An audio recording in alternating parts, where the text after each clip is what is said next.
सतीश किचनमध्ये तुमचं स्वागत आहे मित्रांनो. त्याची लाडू बनवणार आहे आज आपण. बघू शकता याला धुवून वाळवलेले होते. चला तर मग कसे बनवायचे ते करूया. सुरुवातीला तीळ भाजून घ्यायचे आहे. मिनिमम 1 किलो तीळ आहे हे. 1 किलो तिळांना खमंग भाजून घ्यायचे आहे. चट चट असा आवाज येईल तोपर्यंत त्याला भाजून घ्यायचे आहे. खमंग असे तीळ भाजून झालेले आहे. चला तर मग याला काढून घ्यायचे आहे. पूर्ण तीळ खमंग भाजून झालेले आहे मित्रांनो. चला तर थंड पण झाले आहे. आपण याला मिक्सरमधून काढून घ्यायचे आहे. मिक्सरमधून बारीक काढून घ्यायचं आहे. एकदम बारीक नाही काढलं आहे, थोडंसं ठोकळंच आहे हे. असं पूर्ण काढून घ्यायचं आहे मिक्सरमधून. थोडं जाडसर असं कूट काढून घेतलेलं आहे. चला तर आता पाक करायचा आहे. आपल्याला लाडू अतिशय गोड नको, तर हलकासा पाक करून घ्यायचा आहे. म्हणजे गुळाला फक्त विरघळून घ्यायचं आहे. तर सुरुवातीला पाणी घालायचं आहे. त्यानंतर गूळ घालूया.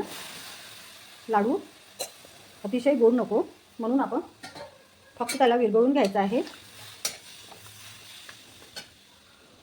गुळामध्येच आपण विलायचीचं पावडर घालूया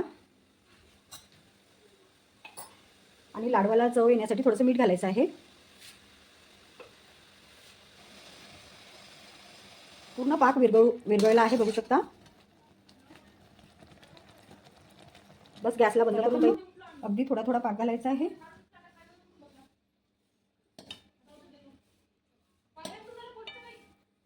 पूर्ण पाक घालून घेतलेला आहे. याला व्यवस्थित मिक्स करून घ्यायचं आहे पाकाला.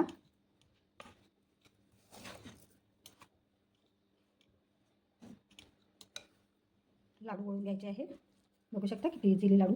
थोडंसं गरम आहे हे, तर हाताला थोडं तूप नाही तर मग पाणी लावून घ्यायचं. पाणी लावून घेतलेलं होतं, बघू शकता. आता हाताला चिपकणार नाही आणि आपले लाडू अतिशय लवकर लवकर होणार. बघू शकता किती इझी आणि खायला एकदम टेस्टी आणि एकदम अप्रतिम झालेले आहे. हाताला पाणी लावूनच लाडू करायचे. मस्त झालेले आहे, बघू शकता.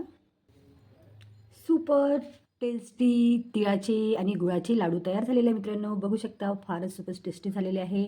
जर तुम्हाला लाडू करण्याचा जर हा व्हिडिओ आवडला असेल तर लाईक शेअर सबस्क्राईब करायला विसरू नका. Thanks for watching.